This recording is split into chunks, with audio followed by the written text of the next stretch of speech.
Level सबके निकलेंगे, but निकलेंगे उसके जो खड़ा रहेगा यहाँ पे, क्योंकि फॉरएवर में दो चीजों का बिजनेस है, खड़े रहने का और दूसरा खड़े रहने का अपने टीम पे।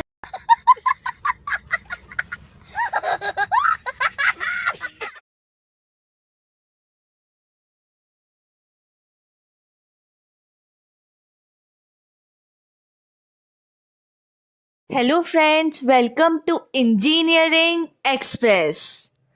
आज हमारी ऑपरेटिंग सिस्टम सीरीज की यूनिट 3 का ये लेक्चर 2 है। हमने हमारे प्रीवियस लेक्चर में डिस्कस किया था CPU scheduling, CPU and IO burst cycles, types of CPU scheduling, pre-emptive and non pre-emptive, CPU scheduling performance criteria, operation on process creation and process termination, process identification information, process address space, then threads and their management, then difference between process and thread, user level thread and kernel level thread, then at last हमने discuss किया था scheduling algorithm FCFS।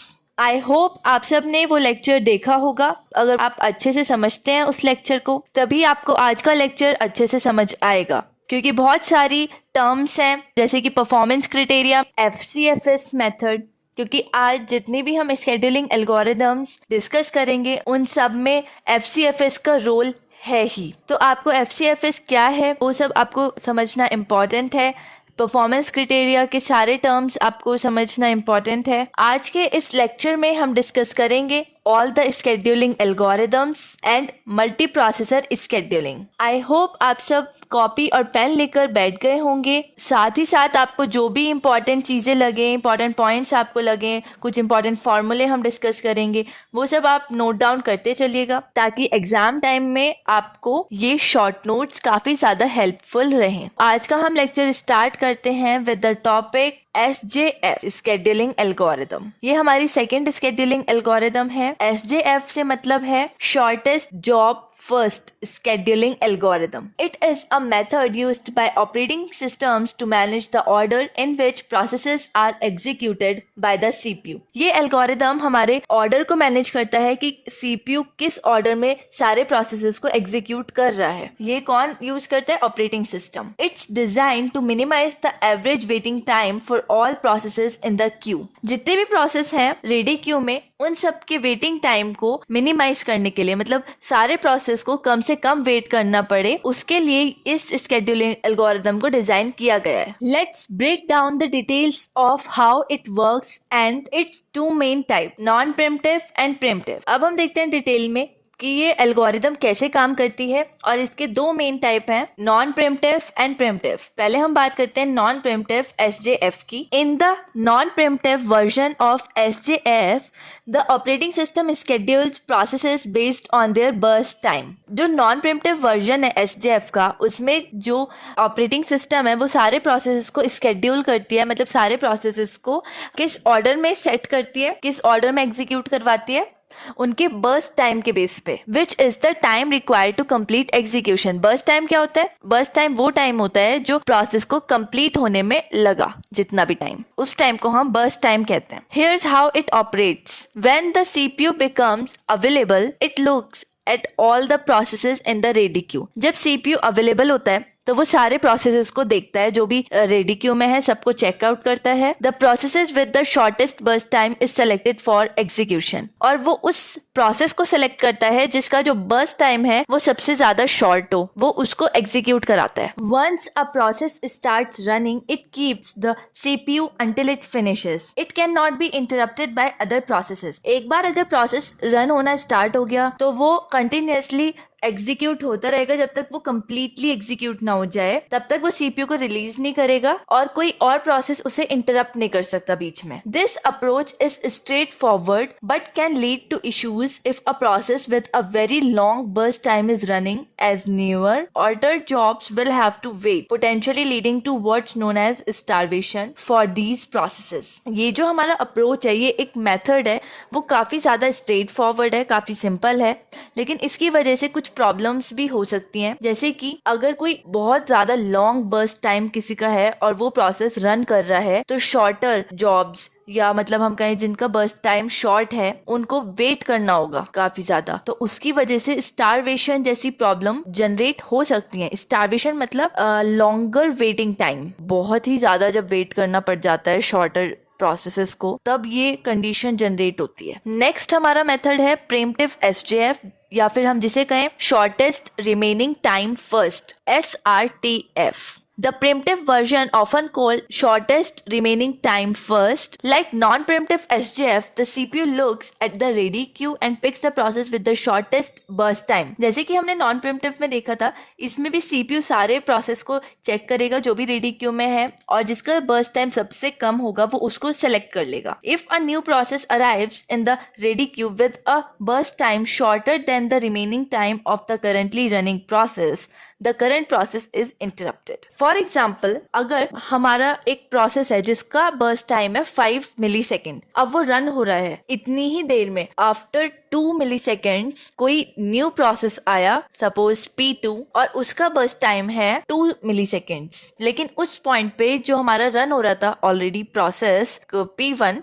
तो उसका remaining time था 3 मिलीसेकेंड्स। जब हम compare करते हैं इन दो प्रोसेस को, तो हमारा जो न्यू प्रोसेस है उसका बर्स्ट टाइम शॉर्ट है as compare to the remaining burst time of the currently running process, जो कि था हमारा P1। तो इसलिए अब P1 प्रीएम्प्ट हो जाएगा और P2 स्टार्ट करेगा रन करना, मतलब एग्जीक्यूट होना। The new shorter process takes over the CPU। अब CPU का एक्सेस उस न्यू प्रोसेस को मिल जाएगा जिसका बर्स्ट टाइम शॉर्टर है, मतलब कि अब P2 स्टार्ट होगा एग्जीक्यूट होना। This can continue with the CPU always switching to the process that has the shortest remaining time to completion. ये कंटिन्यू ये प्रोसेस चलता रहेगा, अगर कोई न्यू प्रोसेस आया CPU वापस से स्विच करेगा, CPU बार बार स्विच करता रहेगा जब तक कि सारे प्रोसेस कंप्लीटली एग्जीक्यूट ना हो जाए। Preemptive SJF can lead to more frequent context switches which make increase overhead, but it generally provide better response for shorter processes. जो प्रीएम्प्टिव SJF है उसकी वजह से काफी ज्यादा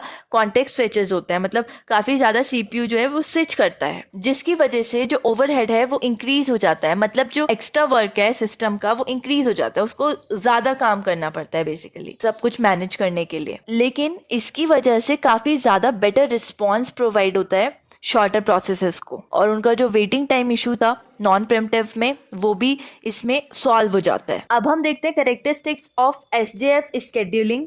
पहला है efficiency. SJF can be very efficient in terms of average waiting time, specially when most processes have different burst times. SJF जो है वो काफ़ी ज़्यादा एफिशिएंट हो सकती है, एफिशिएंट स्केड्यूलिंग एल्गोरिदम हो सकती है in terms of average waiting time, क्योंकि जब बहुत सारे प्रोसेसेस हैं जिनका बर्स्ट टाइम डिफरेंट है, उस केस में एवरेज वेटिंग टाइम बहुत लेस हो जाता है अगर हम SJF स्केड्यूलिंग एल्गोरिदम का यूज़ करें तो। Starvation, longer processes may suffer from starvation if shorter processes keep arriving। तो इस केस में longer processes को starvation के थ्रू सफर करना पड़ता है अगर shorter processes बार बार आते जाएं तो। predicting burst times, one of the practical difficulties with SJF is predicting the burst time of processes. It often requires historical data or estimations to make scheduling decision। अब practically हम देखें तो CPU को तो नहीं पता कि किसका क्या बर्स्ट टाइम है, ऐसा कोई डेटा तो उसे प्रोवाइड किया नहीं गया कि किस प्रोसेस में उसको कम टाइम लगेगा, किस प्रोसेस को ज्यादा टाइम लगेगा, तो वो हर प्रोसेस के लिए एक स्मार्ट गेस करता है। सपोज 5 प्रोसेस हैं तो 5 बार उसको एक स्मार्ट गेस करना होता है अपने पुराने डेटा के अकॉर्डिंग, मतलब पहले भी अगर कोई सिमिलर प्रोसेस एग्जीक्यूट हुआ है तो उसको कितना टाइम लगा, तो उस बेसिस पे वो डिसीजन लेता है कि किस प्रोसेस को कितना टाइम लगा, तो ये काफी ज्यादा डिफिकल्ट होता है। If next CPU burst of 2 processes are the same, FCFS scheduling is used to break the tie।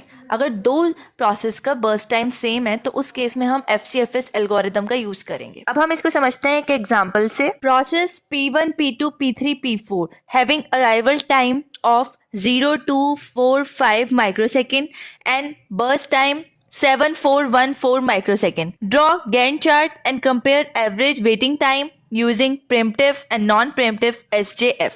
अब सबसे पहले हम देखते हैं प्रीएम्प्टिव SJF का। हमें 4 प्रोसेस दे रखी हैं, P1, P2, P3, P4। Arrival time दे रखा है 0, 2, 4, 5। देन हमें बर्स्ट टाइम दे रखा है 7, 4, 1, 4। अब हमें इसमें सबसे पहले गैंट चार्ट ड्रॉ करना होता है। उसके बाद हम फाइंड आउट करेंगे गैंट चार्ट की हेल्प से सारे प्रोसेस का process completion time, and then we will find out the turn around time, because हमारे क्वेश्चन में पूछा गया है कि हमें average waiting time find out करना है। तो वेटिंग टाइम का फॉर्मूला होता है हमारा टेट माइनस बीटी, तो इसके लिए हमें टेट फाइंड आउट करना होगा। अब हम देखते हैं इसमें हम गैंट चार्ट कैसे ड्रॉ करते हैं। सबसे मेन हमारा गैंट चार्ट ही है। यहाँ पर मैंने आपको स्टेप वाइज बता रखा है कि कैसे हमने इस क्वेश्चन में गैंट चार्ट को ड्रॉ किया है। जब आप अपने क्वेश्चन सॉल्व करेंगे, जब आप ये मेथड सीख जाएंगे, तो आपको ये स्टेप्स लिखने की नीड नहीं है, आप डायरेक्टली गैंट चार्ट को ड्रॉ कर सकते हैं। ये जस्ट फॉर अंडरस्टैंडिंग पर्पस के लिए मैंने आपको सारे स्टेप्स अच्छे से नोट डाउन करके दिखाए हैं, ताकि जब आप नोट्स पढ़ें तो आपको इजीली समझ में आ जाए। Step 1, P1 started executing as it has shortest arrival time and its BT is 7 microsecond। सबसे पहले हमारा जो प्रोसेस P1 है वो एग्जीक्यूट होना स्टार्ट होता है, वो अराइव करता है 0 माइक्रोसेकेंड पे। तो सबसे इनिशियल पॉइंट पे वही अराइव करता है, उसके पहले कोई प्रोसेस नहीं है, इसलिए P1 स्टार्ट होता है एग्जीक्यूट होना और उसका बर्स्ट टाइम है 7 microsecond. Step 2, P2 arrives at 2 microsecond and its BT is 4 microsecond, and at this point P1 remaining BT is 5 microsecond, so P2 is shortest, P1 will preempt। अब क्या होता है, अब 2 माइक्रोसेकेंड पे P2 प्रोसेस अराइव करता है। उस point पे हमारा जो P1 प्रोसेस है उसका रिमेनिंग बर्स्ट टाइम है 5 माइक्रोसेकेंड और जो P2 है उसका बर्स्ट टाइम है 4 माइक्रोसेकेंड। तो जब हम इन दोनों को कंपेयर करेंगे तो P2 हमारा शॉर्टेस्ट बर्स्ट टाइम प्रोसेस है, एक ऐसा प्रोसेस है जिसका बर्स्ट टाइम शॉर्ट है, इसलिए P1 जो है वो प्रीएम्प्ट हो जाएगा और P2 स्टार्ट करेगा एग्जीक्यूट होना। Step 3, P3 arrives at 4 microsecond and its burst time is 1 microsecond. At this point P2 remaining burst time is 2 microsecond, therefore P2 will preempt and P3 will started। अब क्या होता है, जब हमारा P2 already execute हो रहा है तब 4 माइक्रोसेकेंड पे P3 अराइव करता है। उस पॉइंट पे जो P2 है उसका रिमेनिंग बर्स्ट टाइम है 2 माइक्रोसेकेंड और P3 का बर्स्ट टाइम है 1 माइक्रोसेकेंड। तो P3 जो है वो हमारा एक ऐसा प्रोसेस है जिसका बर्स्ट टाइम शॉर्ट है एज कम्पेयर टू P2, इसलिए जो हमारा P2 प्रोसेस है वो प्रीएम्प्ट हो जाएगा और P3 स्टार्ट करेगा एग्जीक्यूट होना। Step 4, P3 will completely executed because it's BT is 1 microsecond and P4 arrives eight 5 microsecond. जो हमारा P3 प्रोसेस है वो कम्प्लीटली एग्जीक्यूट करेगा क्योंकि उसका जो बर्स्ट टाइम है वो 1 माइक्रोसेकेंड ही है। अब जो नेक्स्ट प्रोसेस अराइव होगी वो होगी 5 माइक्रोसेकेंड पे, तो उतना ही टाइम उसको कंप्लीट होने में लगेगा जितना टाइम नेक्स्ट प्रोसेस को आने में लगेगा, तो इसलिए वो कंप्लीटली एग्जीक्यूट हो जाती है।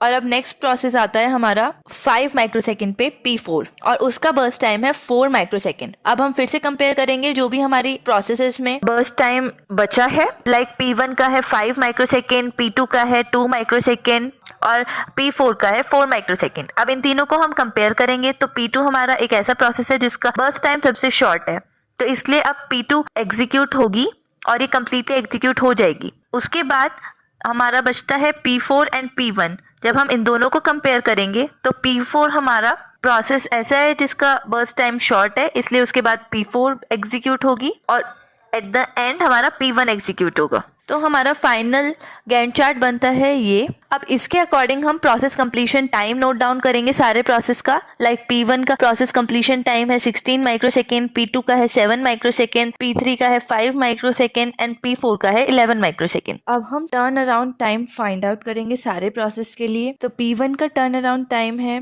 16 माइक्रोसेकेंड्स। टर्न अराउंड टाइम का फॉर्मूला होता है PC माइनस 80। P2 का है 5 माइक्रोसेकेंड, P3 का है 1 माइक्रोसेकेंड एंड P4 का है 6 माइक्रोसेकेंड। उसके बाद हमने वेटिंग टाइम कैलकुलेट करा सारे प्रोसेस के लिए, TAT minus BT, and then हमने एवरेज टर्न अराउंड टाइम निकाला and average waiting time find out करा। एवरेज वेटिंग टाइम आया हमारा 3 माइक्रोसेकेंड और एवरेज टर्न अराउंड टाइम आया 7 माइक्रोसेकेंड। अब हम देखते हैं नॉन प्रीएम्प्टिव SJF का केस। अब देखते हैं इसका गैंट चार्ट कैसे हम बनाएंगे। इसके लिए भी मैंने सारे स्टेप्स ऑलरेडी मेंशन कर दिए हैं नोट्स में, ताकि आपको जब आप पढ़ें नोट्स तो आपको बिल्कुल भी डिफिकल्टी ना हो समझने में, क्योंकि जो SJF स्केड्यूलिंग एल्गोरिदम है इसके न्यूमेरिकल्स थोड़े से ट्रिकी हैं as compared to other numericals, other scheduling algorithms. First step started with the smallest arrival time which is of P1। जिस प्रोसेस का सबसे स्मॉलेस्ट अराइवल टाइम है हम उससे स्टार्ट करेंगे and then that process will completely execute, और वो process बिना प्रीएम्प्ट हुए कम्प्लीटली एग्जीक्यूट होगा। जैसे हमने इस केस में P1 से स्टार्ट किया क्योंकि उसका अराइवल टाइम 0 था और उसका बर्स्ट टाइम 7 माइक्रोसेकेंड्स था, तो हमारा कम्प्लीटली वो पहले एग्जीक्यूट हुआ। After that check all the process and select the process with shortest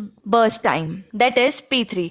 it will execute completely. अब जो CPU है वो सारे प्रोसेस को चेक करेगा जो भी रेडी क्यू में है, और वो उस प्रोसेस को सेलेक्ट करेगा जिसका बर्स्ट टाइम सबसे ज्यादा शॉर्ट है। इस केस में वो प्रोसेस P3 है। अब P3 कम्प्लीटली एग्जीक्यूट होगा, उसका बर्स्ट टाइम 1 माइक्रोसेकेंड है। तो अब हमारा गैंट चार्ट में टाइम हो गया 8 microsecond. Step 3, again check all the process and select the one which has shortest burst time. Now both process P2 and P4 have the same burst time, so we will apply FCFS and select P2. अब CPU क्या करेगा, दोबारा से सारे process को check करेगा और उस प्रोसेस को सिलेक्ट करेगा जिसका बर्स्ट टाइम सबसे शॉर्ट है। बट अब इस केस में P2 और P4 दोनों का बर्स्ट टाइम सेम है, तो इसमें हम FCFS को अप्लाई करेंगे और P2 को सिलेक्ट कर लेंगे क्योंकि वो पहले आया है। FCFS का मतलब है first come first serve. Now Step 4. Now P4 will execute and its BT is 4 microsecond. अब P4 एग्जीक्यूट होगा लास्ट में और उसका बर्स्ट टाइम है 4 माइक्रोसेकेंड। हमारा ये फाइनल गैंट चार्ट रेडी है। अब इसकी हेल्प से हम सारे प्रोसेस के लिए process completion time find out करेंगे। जैसे P1 का है 7 माइक्रोसेकेंड, P2 का है 12 माइक्रोसेकेंड, P3 का है 8 माइक्रोसेकेंड एंड P4 का है 16 माइक्रोसेकेंड। अब प्रोसेस कंप्लीशन की हेल्प से हम सारे प्रोसेस के लिए turn around time find out करेंगे and then waiting time find out करेंगे। फॉर्मूले आपको पता ही है। उसके बाद हम सारे प्रोसेस का average turn around time and average waiting time calculate करेंगे। अब हम चलते हैं हमारे नेक्स्ट स्केड्यूलिंग एल्गोरिथम पे, वो है priority scheduling. Priority scheduling in an operating system is a method where each process is assigned a priority and the process with the highest priority gets to use the CPU next. ये एक हमारा ऐसा method है जिसमें हमारे सारे process को एक प्रायोरिटी असाइन की जाती है। कौन करता है? Operating system. और जिस प्रोसेस की सबसे ज़्यादा प्रायोरिटी होती है, मतलब जिसकी हाईएस्ट प्रायोरिटी होती है, वो सबसे पहले CPU को यूज करता है। It's like having a VIP pass at an amusement park. The higher your pass level, the sooner you get on the rides. जब आप किसी अम्यूजमेंट पार्क में घूमने जाते हैं तो वहाँ पर भी आपको इस एल्गोरिथम का एक एग्जांपल मिल जाता है। वहाँ पर एक VIP पास सिस्टम होता है जिसकी प्रायोरिटी ज़्यादा होती है काफ़ी। जितना हायर लेवल पास आपको मिलेगा उतनी जल्दी आप राइड्स को एंजॉय कर सकते हैं। तो एक तरह से प्रायोरिटी मतलब होता है एक VIP पास, जिसकी प्रायोरिटी जितनी ज़्यादा वो उतनी जल्दी CPU यूज़ कर पाएगा। Here's how it works. अब देखते हैं कैसे काम करता है डिटेल में।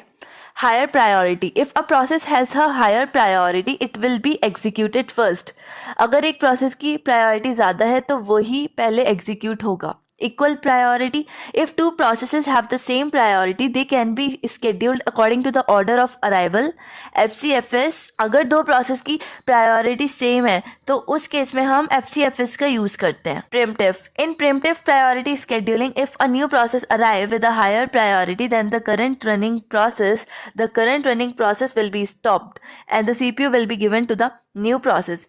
Preemptive के केस में ये होता है कि अगर कोई न्यू प्रोसेस आती है और उसकी प्रायोरिटी ज़्यादा है as compare to the process जो ऑलरेडी एग्जीक्यूशन प्रोसेस में है, जो ऑलरेडी एग्जीक्यूट हो रही है, तो जो प्रोसेस एग्जीक्यूट हो रही है वो प्रीएम्प्ट हो जाएगी, वो स्टॉप हो जाएगी और CPU का एक्सेस न्यू प्रोसेस को मिल जाएगा। Non pre-emptive.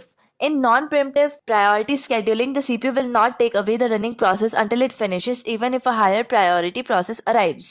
Non-preemptive के केस में अगर कोई न्यू प्रोसेस भी आती है जिसकी प्रायोरिटी ज़्यादा है as compare to the current running process, तब भी जो CPU है उसका एक्सेस न्यू प्रोसेस को नहीं मिलेगा। जो प्रोसेस ऑलरेडी एग्जीक्यूशन में है वो जब तक कंप्लीट नहीं हो जाती तब तक वो CPU को रिलीज नहीं करेगी। Let's look at an example. अब एक एग्जाम्पल से समझते हैं। Process P1, P2, P3, P4, P5 having burst time of 10, 1, 2, 1, 5 microsecond and priority are 3, 1, 4, 5. Draw Gantt chart and calculate average TAT, average WT, CPU utilization and throughput using priority scheduling. अब हमें इस example में हमें 5 process दिए हुए हैं और सबका बर्स्ट टाइम दे रखा है और प्रायोरिटी दे रखी है। इसमें हमारा अराइवल टाइम गिवन नहीं है।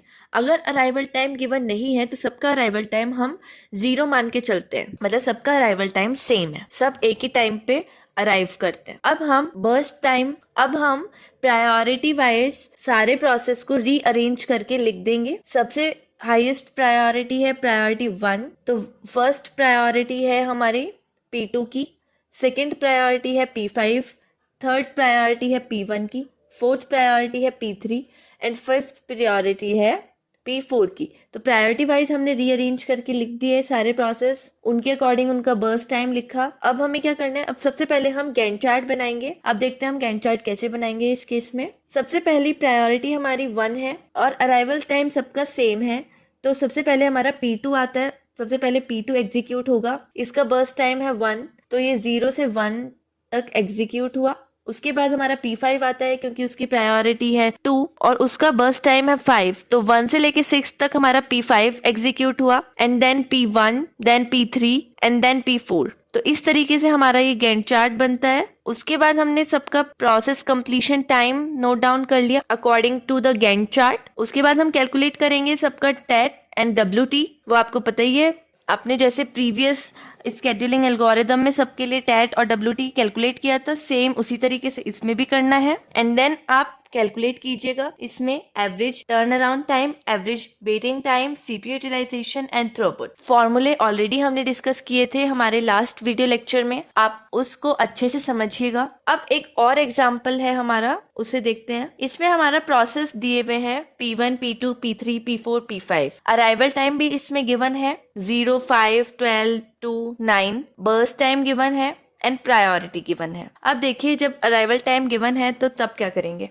अब सबसे पहले इसमें हमें गैंट चार्ट बनाना है। इसमें हमें कैलकुलेट करना है average waiting time using pre-emptive priority scheduling algorithm. ये हमारा प्रीएम्प्टिव के लिए है। अब गैंट चार्ट देखिए कैसे बनाएंगे हमने प्रायोरिटी वाइज हमें प्रोसेस को रीअरेंज करने की कोई नीड नहीं है क्योंकि इसमें अराइवल टाइम ऑलरेडी गिवन है, तो हम अराइवल टाइम के अकॉर्डिंग चलेंगे। इसमें सबसे पहले देखिए जिस प्रोसेस का अराइवल टाइम सबसे कम है, मतलब 0 अराइवल टाइम है, उससे हम एग्जीक्यूशन स्टार्ट करेंगे। तो सबसे पहले P1 एग्जीक्यूट होना स्टार्ट होता है, भले ही इसकी प्रायोरिटी 1 नहीं है और इसकी प्रायोरिटी 2 है, तब भी हमारा P1 ही एग्जीक्यूट होगा क्योंकि ये सबसे पहले अराइव किया है और इसका बर्स्ट टाइम है 11। तो ये एग्जीक्यूट हो ही रहा था, लेकिन तभी आफ्टर 2 माइक्रोसेकेंड हमारा अराइव होता है P4। P4 की प्रायोरिटी 1 है और उसका बर्स्ट टाइम भी हमारा 10 है। तो अगर हम SJF का केस देखें तब तो हमारा P1 ही एग्जीक्यूट होता क्योंकि उसका रिमेनिंग बर्स्ट टाइम 9 माइक्रोसेकेंड है और P4 का 10 माइक्रोसेकेंड है। लेकिन यहाँ पे हम प्रायोरिटी की बात कर रहे हैं तो P4 की प्रायोरिटी ज्यादा है P1 से, इसलिए P1 हमारा प्रीएम्प्ट हो जाएगा और P4 स्टार्ट होगा एग्जीक्यूट होना। तो अब 2 माइक्रोसेकेंड से P4 स्टार्ट हुआ हमारा एग्जीक्यूट होना, लेकिन तभी फिर 5 माइक्रोसेकेंड पे हमारा P2 अराइव करता है और उस पॉइंट पे हमारा P4 का रिमेनिंग बर्स्ट टाइम है 7 माइक्रोसेकेंड और P2 का बर्स्ट टाइम है 28 माइक्रोसेकेंड। लेकिन जो P2 है उसकी प्रायोरिटी 0 है, मतलब उसकी प्रायोरिटी हाईएस्ट है, इसलिए P4 भी प्रीएम्प्ट हो गया और P2 हमारा एग्जीक्यूट करना स्टार्ट किया। अब हम देखते हैं सारी प्रायोरिटीज में 0 ही हाईएस्ट है, उससे ज्यादा बड़ी तो कोई प्रायोरिटी है ही नहीं, राइट। तो इसलिए अब P2 हमारा कंप्लीटली एग्जीक्यूट होगा। उसके बाद हमारा उससे कम प्रायोरिटी है प्रायोरिटी 1, तो P4 हमारा फिर कंप्लीटली एग्जीक्यूट होगा। उसके बाद हमारी उससे कम प्रायोरिटी है 2, तो उसके बाद हमारा P1 कंप्लीटली एग्जीक्यूट होगा। ऐसे ही फिर हमारी प्रायोरिटी है 3, तो हमारा P3 कंप्लीटली एग्जीक्यूट होगा and then at last P5 completely execute होगा। अब गैंट चार्ट की हेल्प से हम सारे प्रोसेस के लिए process completion time note down करेंगे। P1 का है 49 माइक्रोसेकेंड, P2 का है 33 माइक्रोसेकेंड, P3 का है 51 माइक्रोसेकेंड एंड P4 का है 40 माइक्रोसेकेंड एंड P5 का है 67 माइक्रोसेकेंड। देन हम सारे प्रोसेस के लिए टर्न अराउंड टाइम कैलकुलेट करेंगे, उसका फॉर्मूला आपको ऑलरेडी पता है, PC-80 and then waiting time calculate करेंगे और उसके बाद हम finally average waiting time find out करेंगे, जो कि आया हमारा हमारा 29 माइक्रोसेकेंड। अब चलते हैं नेक्स्ट एग्जाम्पल पे। इसमें हमें 5 प्रोसेस गिवन है, अराइवल टाइम गिवन है, बर्स्ट टाइम गिवन है, प्रायोरिटी गिवन है एंड हमसे पूछा है कि find out average waiting time and average turn around time using non pre-emptive scheduling algorithm. अब इस वाले केस में नॉन प्रीएम्प्टिव स्केड्यूलिंग एल्गोरिदम का यूज करेंगे। सबसे पहले हम गैंट चार्ट बनाएंगे। अब देखिए अराइवल टाइम सबसे कम है P1 का, तो P1 सबसे पहले एग्जीक्यूट होगा, उसकी प्रायोरिटी है 2। अब हमने सारी प्रायोरिटीज चेक करी, सबसे हाईएस्ट हमारी प्रायोरिटी 2 है, तो इसलिए P1 हमारा कंप्लीटली एग्जीक्यूट होगा। उसके बाद हमारी प्रायोरिटी है P2, तो P2 कंप्लीटली एग्जीक्यूट होगा। Then P3। अब P4 और P5 की प्रायोरिटी सेम है, तो हम यहाँ पर FCFS का यूज करेंगे। तो उसके अकॉर्डिंग हम P4 को सबसे पहले एग्जीक्यूट कराएंगे क्योंकि वो पहले आया, एंड देन हम P5 को एग्जीक्यूट करेंगे। उसके बाद हम गैंट चार्ट की हेल्प से सबका process completion time note down करेंगे। देन हम सब प्रोसेस के लिए टैट और WT कैलकुलेट करेंगे एंड एट द एंड हम सारे प्रोसेस के लिए average turn around time and average waiting time calculate करेंगे। आपको पता ही है एवरेज टर्न अराउंड टाइम और वेटिंग टाइम कैसे कैलकुलेट करते हैं। आप सारे टर्न अराउंड टाइम को एक साथ ऐड करिए, उसके बाद नंबर ऑफ प्रोसेस से उसे डिवाइड करिए, तब आपका एवरेज टर्न अराउंड टाइम आएगा एंड वेटिंग टाइम का भी सेम फॉर्मूला है। तो इस केस में हमारा टर्न अराउंड टाइम आ रहा है 7.4 माइक्रोसेकेंड एंड वेटिंग टाइम आ रहा है 4.4 माइक्रोसेकेंड। आप खुद से प्रैक्टिस करके देखिएगा, खुद से ये क्वेश्चन सॉल्व कीजिएगा, तो आपको ज्यादा बेटर अंडरस्टैंडिंग मिलेगी और अच्छे से समझ आएगा। अब हम चलते हैं हमारे नेक्स्ट टॉपिक पे, वो है round robin scheduling algorithm. Round robin scheduling is a fair CPU scheduling algorithm used by operating systems. It's like a game of musical chairs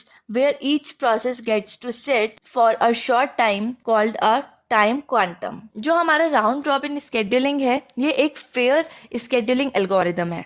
fair scheduling algorithm से मतलब है इसमें सबको एक फेयर चांस मिलता है सीपीयू को यूज करने का। ऐसा नहीं है कि कोई सीपीयू को ज्यादा यूज करेगा, किसी की प्रायोरिटी ज्यादा है, किसी की कम है, ये वाला केस नहीं है। सबको इक्वल टाइम मिलेगा, लाइक एक बार में। मतलब आप एक तरह से ऐसे समझिए कि ये एक म्यूजिकल चेयर का गेम है जहाँ पे हर एक प्रोसेस को रन करने के लिए एक शॉर्ट अमाउंट ऑफ टाइम मिलेगा, उसको हम टाइम क्वांटम कहते हैं। अभी आपको जब मैं एग्जांपल से समझाऊंगी तब आपको और अच्छे से ये समझ आएगा। व्हेन द म्यूजिक स्टॉप, जब टाइम क्वांटम एक्सपायर हो जाता है, जब म्यूजिक स्टॉप हो जाता है, तो the current process goes back to the end of the line and the next process gets a turn. तो जो प्रोसेस रन कर रहा था वो सबसे लास्ट में जाकर लग जाता है क्यू में, या फिर हम कहें सबसे लास्ट में जाके लग जाता है लाइन में, और जो नेक्स्ट प्रोसेस है उसका टर्न आ जाता है एग्जीक्यूट होने का। आप इसको ऐसे समझिए कि सपोज आपके पास 3 प्रोसेस हैं, P1, P2, P3। P1 का बर्स्ट टाइम है 4 माइक्रोसेकेंड, P2 का है 2 माइक्रोसेकेंड एंड P3 का है 6 माइक्रोसेकेंड। तो सबसे पहले P1 हमारा एग्जीक्यूट हुआ, वो 2 माइक्रोसेकेंड के लिए एग्जीक्यूट हुआ, क्योंकि जो CPU है उसने फिक्स कर लिया टाइम कि वो एक बारी में 2 माइक्रोसेकेंड के लिए ही अलाउ करेगा किसी एक प्रोसेस को। तो सबसे पहले P1 एग्जीक्यूट हुआ 2 माइक्रोसेकेंड के लिए, उसके बाद CPU स्विच हो गया P2 पे और P1 लास्ट में जाके लग गया, मतलब आफ्टर P3। P2 हमारा 2 माइक्रोसेकेंड के लिए एग्जीक्यूट हुआ, उसका एग्जीक्यूशन कंप्लीट हो गया। उसके बाद CPU हमारा स्विच करा P3 पे, P3 2 माइक्रोसेकेंड के लिए एग्जीक्यूट हुआ और उसके बाद वो जाके लग गया P1 के बाद। उसके बाद P1 एग्जीक्यूट हुआ, उसका एग्जीक्यूशन कंप्लीट हो गया। देन P3 एग्जीक्यूट हुआ 2 माइक्रोसेकेंड के लिए, उसके बाद वो वापस से पीछे जाके लग गया। अब पीछे कोई प्रोसेस नहीं था तो वो अपने ही पीछे जाके लग गया और दोबारा से वो 2 माइक्रोसेकेंड के लिए एग्जीक्यूट हुआ। तो एक बारी में 2 माइक्रोसेकेंड के लिए ही वो एग्जीक्यूट होगा। अगर वर्क कंप्लीट हो जाता है तो वेल एंड गुड, और अगर नहीं होता है तो वो वापस से एग्जीक्यूट होगा, लेकिन after all process. Here's how it works. अब देखते हैं थोड़ा सा डिटेल में कैसे काम करता है time quantum. Each process is given a fix time to run called a time quantum.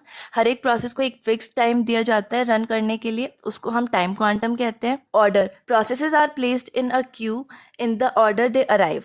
सारे प्रोसेसेस उसी ऑर्डर में क्यू में प्लेस होंगे जिस ऑर्डर में वो अराइव करें, मतलब जो सबसे पहले आया वो सबसे पहले प्लेस होगा, जो बाद में आया वो बाद में प्लेस होगा। Rotation, when a process time quantum is up. If it is not finished, it goes to the end of the queue. अगर प्रोसेस का टाइम क्वांटम जो है वो खत्म हो गया है, लाइक एक बार में उसका टर्न कंप्लीट हो गया है और उसका काम पूरा नहीं हुआ, तो वो क्यू के लास्ट में जाके लग जाएगा और वापस से रोटेशन जब होगी तो वो वापस से एग्जीक्यूट होगा. Continuation, the next process in the Q start running for its time quantum. CPU में प्रोसेस कंटिन्यूअसली रन करते रहते हैं, एकदम से वो स्विच कर जाता है. जब एक प्रोसेस का टाइम खत्म हुआ तो वो कंटिन्यूअसली चलता रहता है, वो स्विच करता रहता है सारे प्रोसेस पे. Completion, this continuous until all process are finished. ये जो स्विचिंग है ये कंटिन्यूअसली चलती रहती है जब तक कि सारे प्रोसेस कंप्लीटली एग्जीक्यूट ना हो जाए. अब हम एक एग्जांपल से समझते हैं. Process P1, P2, P3 having processing time of 2433 millisecond. Draw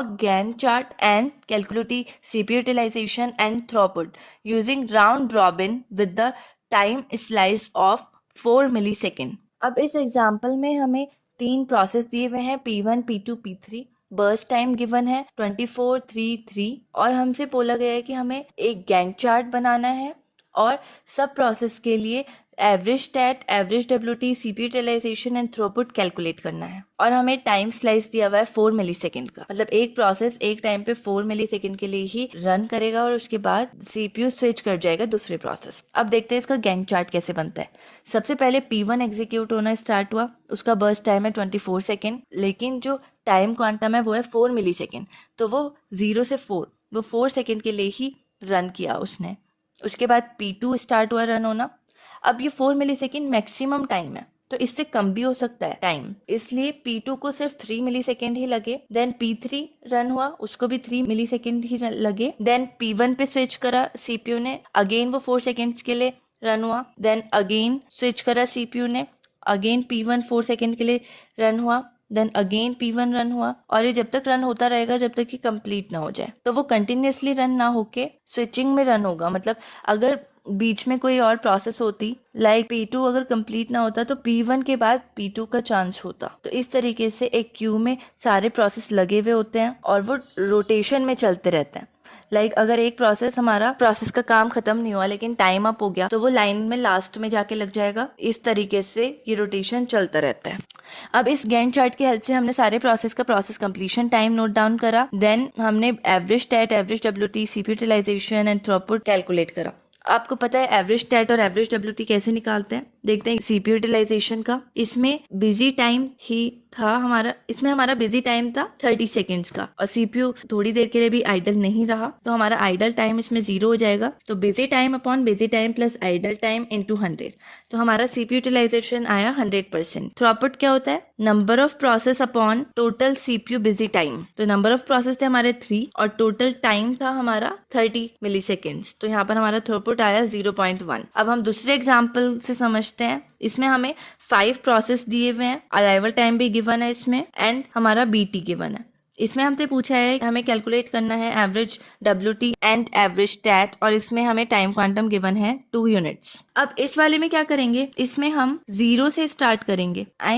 इसमें हम P1 से स्टार्ट करेंगे. P1 पहले 2 सेकेंड्स के लिए रन हुआ, देन वो आफ्टर P5 प्लेस हो गया. देन हमारा P2 स्टार्ट हुआ रन होना, वो 2 सेकेंड्स के लिए रन हुआ और उसके बाद वो P1 के बाद जाके प्लेस हो गया. देन P3 हमारा 1 सेकेंड के लिए रन हुआ. देन P4 हमारा 2 सेकेंड के लिए रन हुआ. देन P5 हमारा 2 सेकेंड के लिए रन हुआ और वो P2 के बाद जाके प्लेस हो गया. देन हमारा P1 दोबारा से 2 सेकेंड्स के लिए रन हुआ, देन वो P5 के बाद जाके प्लेस हो जाएगा. उसके बाद P2 भी हमारा 2 सेकेंड्स के लिए रन हुआ और वो P1 के बाद जाके प्लेस हो जाएगा. उसके बाद हमारा P5 रन होगा 1 सेकेंड के लिए. देन P1 रन होगा अगेन हमारा 1 सेकेंड के लिए एंड देन P2 रन होगा 1 सेकेंड के लिए. तो इस तरीके से इसका गैंट चार्ट बनना है. आई होप आपको ये क्वेश्चंस अच्छे से समझ आए होंगे. आप खुद से सॉल्व करके देखिएगा ये क्वेश्चंस. आपको कहीं कोई डाउट आए तो आप कमेंट सेक्शन में पूछ सकते हैं. जब तक आप खुद से प्रैक्टिस करके नहीं देखेंगे तब तक आपको ये क्वेश्चंस क्लियर नहीं होंगे. मैं आपको और क्वेश्चंस प्रोवाइड करूंगी, थोड़े PYQs भी प्रोवाइड करूंगी इन टॉपिक से रिलेटेड, ताकि आप और अच्छे से प्रैक्टिस कर सकें.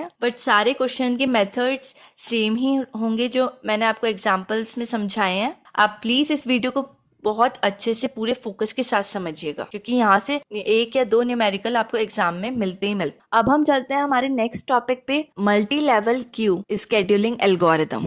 The multi-level queue scheduling algorithm is a method used by operating systems to manage processes based on their characteristics and requirements. It involves organizing processes into multiple queues, each with its own priority level and scheduling algorithm. जो multi-level queue है, इसमें operating system processes को manage करता है हर एक के अपनी characteristics, अपनी रिक्वायरमेंट के अकॉर्डिंग। ऐसा कोई फिक्स्ड इसमें मेथड नहीं है कि किसी फिक्स्ड मेथड की तरह से, मतलब या जैसे हमारा FCFS है, उसमें सारे प्रोसेस पे FCFS ही लग रहा था, SJF में सारे प्रोसेस पे SJF ही लग रहा था। तो इसमें कोई ऐसा फिक्स्ड मेथड नहीं है, सबकी रिक्वायरमेंट्स अलग हैं, सबकी करेक्टरिस्टिक्स अलग हैं, तो उसके अकॉर्डिंग ही वो सारे प्रोसेस को मैनेज कर रहा है। It involve organizing process into multiple queues. इसका मतलब है हमारे मल्टी लेवल क्यू में जो रेडी क्यू है उसको हम डिवाइड कर देते हैं सेवरल सेपरेट क्यूज और उसमें हम प्रायोरिटी सेट कर देते हैं। फॉर एग्जाम्पल, आपने सारे प्रोसेसेस को 3 कैटेगरी में डिवाइड कर दिया, system process, interactive process and batch process. जो सिस्टम जनरेट कर रहा है, जैसे सिस्टम कॉल है ना, इंटरप्ट है, तो इसको आपने सिस्टम प्रोसेस में रखा। जो इंटरेक्टिव प्रोसेस हैं, जैसे एप्लीकेशंस हैं, ऑनलाइन गेमिंग है, इसको आपने इंटरेक्टिव प्रोसेस में रखा। और जो बैच प्रोसेस है, मतलब जिन पे ऑलरेडी कंपटीशन चल रहा है, उसको आपने बैच प्रोसेस में रखा।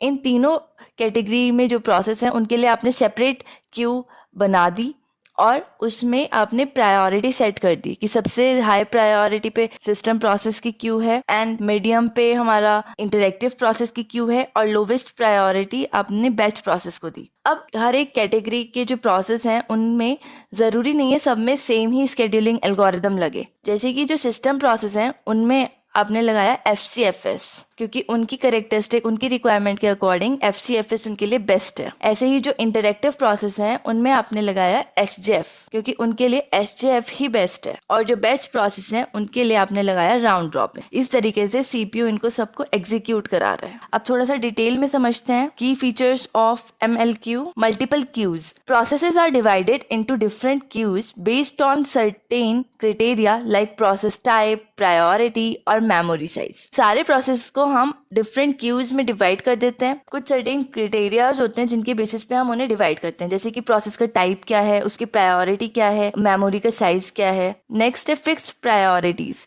Each queue has a fixed priority with the highest priority queue getting CPU time first. हर एक क्यू की एक फिक्स्ड प्रायोरिटी होगी। ऐसा नहीं है कि वो प्रायोरिटी लाइक वेरिएबल है, मतलब चेंज हो रही है बार बार। वो एक बार सेट हो गई तो हो गई, वो फिक्स ही रहेगी। Different scheduling algorithms. Each queue can use a different scheduling algorithm suitable for the type of process in that Q. अभी मैंने आपको समझाया हर एक क्यू एक डिफरेंट स्केड्यूलिंग एल्गोरिदम को यूज कर सकती है जो भी उसके अंदर जो प्रोसेसेस हैं उनके लिए बेस्ट हो। No movement between queues. Processes are permanently assigned to a queue and do not move between queues. अगर आपने सपोज आपके पास 5 प्रोसेस हैं, आपने P1 P2 को आपने सिस्टम प्रोसेस में डाला, P3 P4 को आपने इंटरेक्टिव प्रोसेस में डाला और P5 को आपने बैच प्रोसेस में डाला।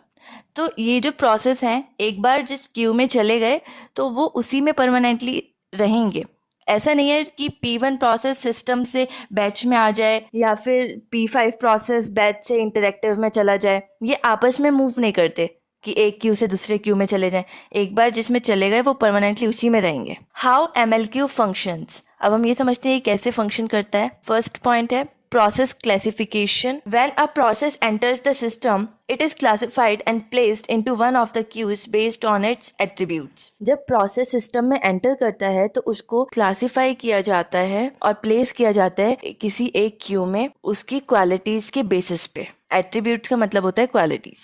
Next है queue scheduling. Each queue may have its own scheduling algorithm. For example, the highest priority queue might use round robin, while a lower priority queue might use first come first serve.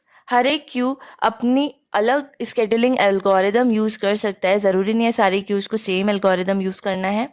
Suppose higher priority queue use कर रहा है round robin और lower priority use कर रहा है first come first सर्व, उसके लिए वो बेस्ट सुइटेबल है। Execution, the scheduler select processes from the queues starting with the highest priority. If the highest priority queue is empty it moves to the next one. अब इसमें execution कैसे होता है, जो स्केड्यूलर होता है वो प्रोसेस को सेलेक्ट करता है क्यूज में से, वो स्टार्ट करता है हायर प्रायोरिटी से। अगर हायर प्रायोरिटी क्यू हमारी एम्प्टी है, लाइक उसमें सारे प्रोसेस ऑलरेडी एग्जीक्यूट हो चुके हैं, तब वो नेक्स्ट क्यू पे मूव करता है। Preemption, if a higher priority process arrives while a lower priority process is running the lower priority process may be preempted. अगर कोई लो प्रायोरिटी प्रोसेस रन कर रही है, मतलब एग्जीक्यूट हो रही है, और उसके एग्जीक्यूशन के टाइम पे कोई हायर प्रायोरिटी प्रोसेस आ जाता है, तो जो लोअर प्रायोरिटी प्रोसेस है, जो रन हो रही है, जो एग्जीक्यूट हो रही है, वो प्रीएम्प्ट हो जाएगी, वो स्टॉप हो जाएगी और सीपीयू का एक्सेस हायर प्रायोरिटी प्रोसेस को मिल जाएगा। अब देखते हैं इसके disadvantages and advantages. Specialised handling, each queue can have its own scheduling algorithm making it efficient for different type of process. हर एक क्यू अपना अलग शेड्यूलिंग एल्गोरिदम यूज कर सकता है, तो इसकी वजह से ज्यादा एफिशिएंट है, उसकी परफॉर्मेंस काफी ज्यादा इंप्रूव हो जाएगी, काफी ज्यादा एफिशिएंट हो जाएगी। Low overhead, since processes stay in their assigned queues there is less shuffling around, which means the system does not have to work as hard to decide what to do next. मतलब जो system का workload है वो कम हो गया, क्योंकि हर एक process को एक क्यू असाइन हो गई प्रायोरिटी वाइज। उनको शफलिंग बहुत कम करनी पड़ी कि अब नेक्स्ट कौन सा प्रोसेस आएगा, नेक्स्ट कौन सा प्रोसेस आएगा, वो प्रायोरिटी वाइज चल रहे हैं, उनको शफलिंग बहुत कम करनी पड़ी, वो प्रायोरिटी वाइज बहुत स्मूथली और एफिशिएंटली वर्क कर पा रहा है सिस्टम। डिसएडवांटेजेस देखते हैं क्या क्या है। Starvation, lower priority process might wait very long time if higher priority queues are always busy. अगर कोई लो प्रायोरिटी प्रोसेस है, वो एग्जीक्यूट हो रहा है और बार बार कोई हाई प्रायोरिटी प्रोसेस आता जा रहा है, तो लो प्रायोरिटी प्रोसेस तो कभी एग्जीक्यूट होगा ही नहीं, उसे तो काफ़ी ज़्यादा, मतलब बहुत ही ज़्यादा वेट करना पड़ जाएगा और कभी कभी वो एग्जीक्यूट होता ही नहीं है, तो ये स्टारवेशन की प्रॉब्लम आती है इसमें। अब इसका सॉल्यूशन हमें मिलता है मल्टी लेवल फीडबैक क्यू में। सो हम चलते हैं अपने नेक्स्ट टॉपिक पे, multi level feedback queue scheduling algorithm. Characteristics of MLFQ, multiple queues. MLFQ consists of multiple queues with each with a different priority level. जैसे MLQ में था, ऐसे ही इसमें भी है। इसमें भी हमारे एक से ज़्यादा क्यूज होती हैं और हर एक की प्रायोरिटी लेवल अलग होगा। Dynamic priorities, process can move between queues and their priorities can change over time based on their behaviour. Process हमारे क्यू के बीच में मूव कर सकता है, मतलब एक क्यू से दूसरे क्यू में मूव कर सकता है और उनकी प्रायोरिटीज़ चेंज हो सकती हैं टाइम टू टाइम उनके बिहेवियर के अकॉर्डिंग। तो ये वाला पॉइंट हमारा इसका एडवांटेज है। अभी समझते हैं इसको थोड़ा सा डिटेल में।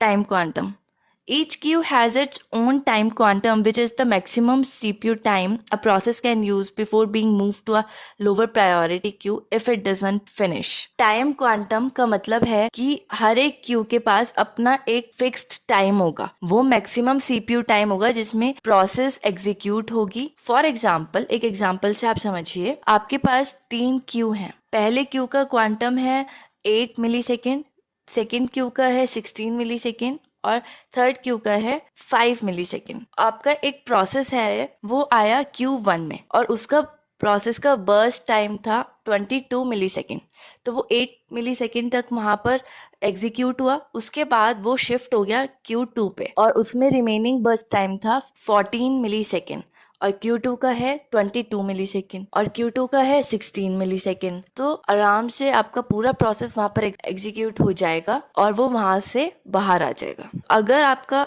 प्रोसेस पूरी तरीके से एग्जीक्यूट हो गया तो वो वहाँ से सीधा बाहर आ जाएगा और नहीं हुआ तो वो लोअर प्रायोरिटी क्यू में शिफ्ट हो जाएगा, उसमें भी नहीं हुआ तो वो फिर से शिफ्ट हो जाएगा। तो उस टाइम को हम कहते हैं टाइम क्वांटम। अब देखते हैं इसके functioning of MLFQ. Initialization, when a process enters the system it's placed in the highest priority queue. जब प्रोसेस एंटर करता है सिस्टम में तो उसे हायर प्रायोरिटी क्यू में ही रखते हैं। Execution, the process is allowed to run for a time quantum specific to that queue. अब एक प्रोसेस को उतनी देर के लिए रन करा सकते हैं जितना एक टाइम फिक्स हो उस क्यू के लिए। फॉर एग्जांपल, एक हायर प्रायोरिटी क्यू में एक प्रोसेस आया, उस हायर प्रायोरिटी का टाइम क्वांटम था 5 मिली सेकेंड और उस प्रोसेस का बर्स्ट टाइम है 8 मिली सेकेंड। तो वो 5 मिली सेकेंड के लिए तो रन होगा, उसके बाद वो शिफ्ट हो जाएगा लोअर प्रायोरिटी क्यू में। Evaluation, if the process finishes within the time quantum it leaves the system, if it does not it's move to a lower priority queue. अगर प्रोसेस हमारा finish हो जाता है अगर हमारा प्रोसेस फिनिश हो जाता है उसी टाइम क्वांटम में, तो वो सिस्टम को छोड़कर वहां से बाहर निकल आएगा। लेकिन अगर वो फिनिश नहीं होता है तो वो लोअर प्रायोरिटी क्यू में शिफ्ट हो जाएगा। Feedback, if a process waits too long in a lower priority queue, it may be moved back to a higher priority queue to prevent starvation. This is known as aging. अब यही solution था हमारे MLQ का, जो वहाँ पर problem थी starvation की, वो यहाँ पर सॉल्व हो रही है। कैसे समझते हैं। अगर हमारा लोअर प्रायोरिटी क्यू में कोई प्रोसेस है, उसको बहुत ज़्यादा देर तक वेट करना पड़ रहा है, बाकी हायर प्रायोरिटी प्रोसेस आते जा रहे हैं, तो उस केस में वो क्या करेगा, वो वापस से हायर प्रायोरिटी क्यू में शिफ्ट हो जाएगा ताकि वो स्टारवेशन को प्रिवेंट कर सके। और इसी प्रोसेस को हम एजिंग कहते हैं। तो ageing is the solution of MLQ, जो किसमें मिला हमें, MLFQ। फीडबैक, अब इसके एडवांटेज एंड डिसएडवांटेज समझते हैं। Advantage, flexibility, it can handle a wide variety of process types efficiently. काफ़ी सारे टाइप ऑफ प्रोसेस को आराम से बहुत अच्छे से हैंडल कर सकता है, काफ़ी फ्लेक्सिबल है। Efficiency, it prioritize short jobs and interactive processes which can lead to better system responsiveness. ये शॉर्ट जॉब्स को, मतलब जिनका बर्स्ट टाइम कम होता है, उन प्रोसेस को और इंटरैक्टिव प्रोसेस को काफ़ी ज़्यादा प्रायोरिटाइज करता है, उन्हें हायर प्रायोरिटी देता है, जिसकी वजह से ओवरऑल सिस्टम की जो रिस्पॉन्सिवनेस है, जो उसका रिस्पॉन्स है, उसकी परफॉर्मेंस है, वो काफ़ी ज़्यादा इंप्रूव होती है, काफ़ी बेटर हो जाती है। Starvation prevention, aging prevent starvation of longer processes. ये स्टारवेशन को भी प्रिवेंट करता है using aging. Disadvantages, complexity, it's the most complex scheduling algorithm and can be difficult to implement correct. ये सबसे ज़्यादा कॉम्प्लेक्स स्केड्यूलिंग एल्गोरिदम है और इसको इम्प्लीमेंट करना बहुत डिफिकल्ट है। Overhead, it can produce more CPU overhead due to the constant evaluation and movement of processes between queues. ये जो सिस्टम का लोड है, वर्क लोड है, वो काफ़ी ज़्यादा बढ़ा देता है, क्योंकि इसमें कांस्टेंट इवेल्युएशन हो रहा है, कांस्टेंट प्रोसेस मूवमेंट हो रहा है अमंग द क्यूज। अब हम चलते हैं हमारे नेक्स्ट टॉपिक पे, multi processor scheduling. In a system with more than one processor, multi processor scheduling is important because it allows for load sharing. जिस सिस्टम में एक से ज़्यादा CPU होते हैं, उसमें मल्टी प्रोसेसर स्केड्यूलिंग काफ़ी ज़्यादा इम्पॉर्टेंट होती है, क्योंकि ये अलाउ करती है फॉर लोड शेयरिंग। जो भी वर्क लोड होता है वो डिस्ट्रीब्यूट हो जाता है अमंग द डिफरेंट CPUs, तो जिसकी वजह से जो सिस्टम की परफॉर्मेंस है वो काफ़ी ज़्यादा इम्प्रूव होती है। How it works, load sharing, multiple CPUs share the workload allowing various processes to run at the same time. जब एक से ज़्यादा CPUs होते हैं तो उनकी वजह से जो वर्कलोड होता है पूरा, वो शेयर हो जाता है। मल्टीपल CPU की हेल्प से क्या होता है, जो वर्कलोड होता है वो आपस में बांट लेते हैं। ऐसा नहीं है कि पूरा वर्कलोड एक ही CPU पे है। जब एक से ज़्यादा CPU हैं तो जो वर्कलोड है वो भी डिस्ट्रीब्यूट हो जाता है। वो क्या अलाउ करते हैं, वो एक से ज़्यादा प्रोसेस एक ही टाइम पे रन हो सके, क्योंकि एक से ज़्यादा CPU हैं तो बहुत आराम से एक से ज़्यादा प्रोसेस एक ही टाइम पे रन हो सकते हैं। Symmetric multi processing, SMP, each processor schedules its own task. All processes may be in a common ready queue or each processor may have its private queue. हर एक प्रोसेसर अपना task खुद schedule करता है। All process may be in a common ready queue. जितने भी process हैं वो सारे या तो एक कॉमन रेडी क्यू में होंगे या फिर हर एक प्रोसेसर का अपना एक प्राइवेट क्यू होगा। Asymmetric multi processing, one processor the master server handles all the scheduling decisions and IO processing while other processor the slave servers execute user code. asymmetric multiprocessing में क्या हो रहा है, एक प्रोसेसर है जो एक मास्टर है, इसमें वही मास्टर स्लेव रिलेशनशिप वर्क कर रहा है। एक प्रोसेसर मास्टर है जो सारे स्केड्यूलिंग डिसीजन, सारा IO प्रोसेसिंग सब कुछ हैंडल कर रहा है, और बाकी सारे जो स्लेव प्रोसेसर्स हैं वो उसकी इंस्ट्रक्शंस को एग्जीक्यूट करेंगे। अगर आप इसको अच्छे से समझ रहे हैं, अच्छे से पढ़ रहे हैं, तो आपके मन में एक डाउट तो आएगा ही, एक डाउट क्वेश्चन तो होगा ही कि ये कॉमन रेडी क्यू और ये प्राइवेट क्यू, इन दोनों की नीड क्या पड़ी, क्यों कॉमन रेडी क्यू होता है, क्यों प्राइवेट क्यू होता है, लाइक दोनों चीज़ें कब कौन सा यूज़ करना है हमें कैसे पता होगा। देखिए, अगर हमारे बहुत सारे प्रोसेस हैं और सब एक ही रेडी क्यू में है, तो अगर एक प्रोसेसर को सपोज P1 मिला है, तो अगर वो कॉमन रेडी क्यू में है तो हो सकता है उस सेम प्रोसेस किसी और प्रोसेसर को भी मिल जाए, तो उस केस में डेडलॉक वाली कंडीशन आ जाती है। तो इसलिए हम यहाँ पर एक और मेथड यूज करते हैं, लॉकिंग मैकेनिज्म। वो हमने हमारी प्रीवियस वीडियोस में समझा है, आप जाकर हमारी प्लेलिस्ट चेक कर सकते हैं। लेकिन अगर सारे प्रोसेसर्स के पास अपना एक प्राइवेट क्यू होगा, उसमें अपने अलग अलग प्रोसेस होंगे असाइंड, तो ये प्रॉब्लम होगी ही नहीं। इसलिए मोस्टली प्राइवेट क्यू ही हम प्रेफर करते हैं सिमेट्रिक मल्टी प्रोसेसिंग में। अब एक एग्जाम्पल से इसको समझिए। Imagine a busy airport with multiple runways, means with multiple processors. Each runway can handle one airplane at a time. The air traffic control must decide which airplane lands or takes off from which runway to keep the traffic flowing smoothly. अगर कोई एक busy airport है, उसमें बहुत सारे runways हैं जहाँ पर जो एयरप्लेन है वो लैंड होते हैं या जहाँ से वो टेक ऑफ होते हैं, उसको कौन कंट्रोल करता है? Air traffic control means operating system. If there is only one runway, planes would land and take off one by one, but with multiple runways, several planes can land and take off simultaneously. The air traffic control must schedule these activities so that there are no delays and the runways are used efficiently. अगर वहाँ पर एक ही runway है तो सारे plane एक एक करके वहाँ से टेक ऑफ करेंगे, एक एक करके लैंड करेंगे।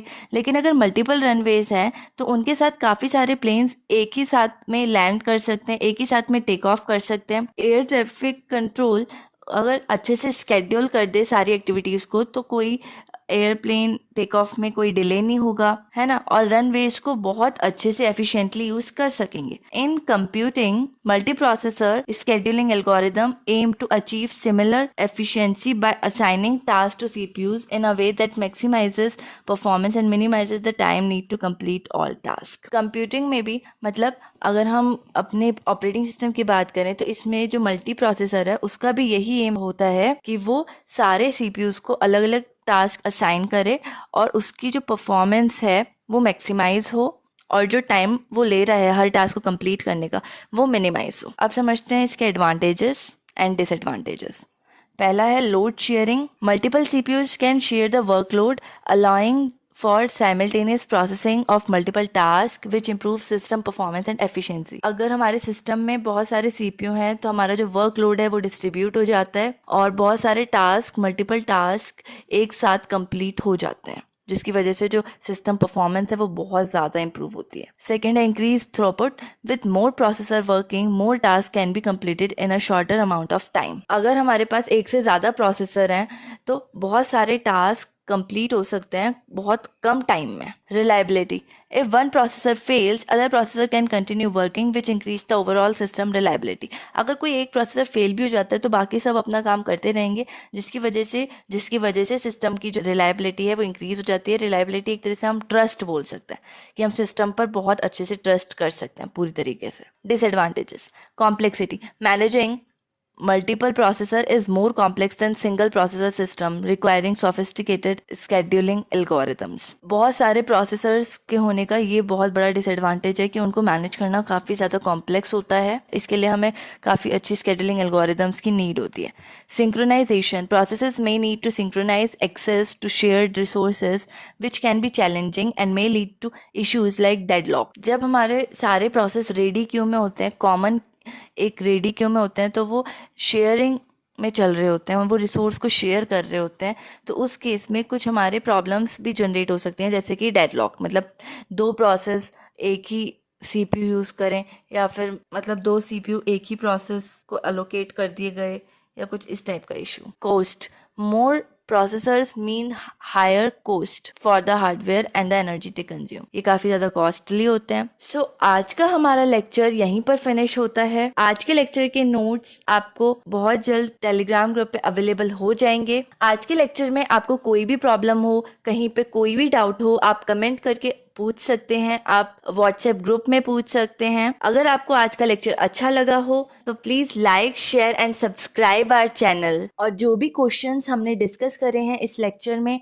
आप प्लीज़ उनकी अच्छे से प्रैक्टिस कीजिएगा, वो एग्ज़ाम्स के लिए काफ़ी ज़्यादा इम्पॉर्टेंट है। एंड आपको हमारा लेक्चर कैसा लगा, आपको क्या इम्प्रूवमेंट लगी हमारे लेक्चर्स में, आपको क्या पसंद आ रहा है, क्या नहीं आ रहा है, please share your feedback with us in our comments.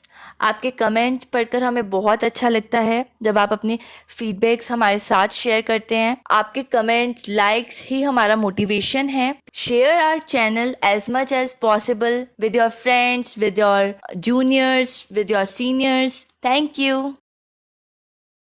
एक तो लाइक और शेयर ठोक दीजिए, महाकाल का दबा के लाइक और शेयर ठोक लीजिए, 5000 लौटे दिख जाना चाहिए।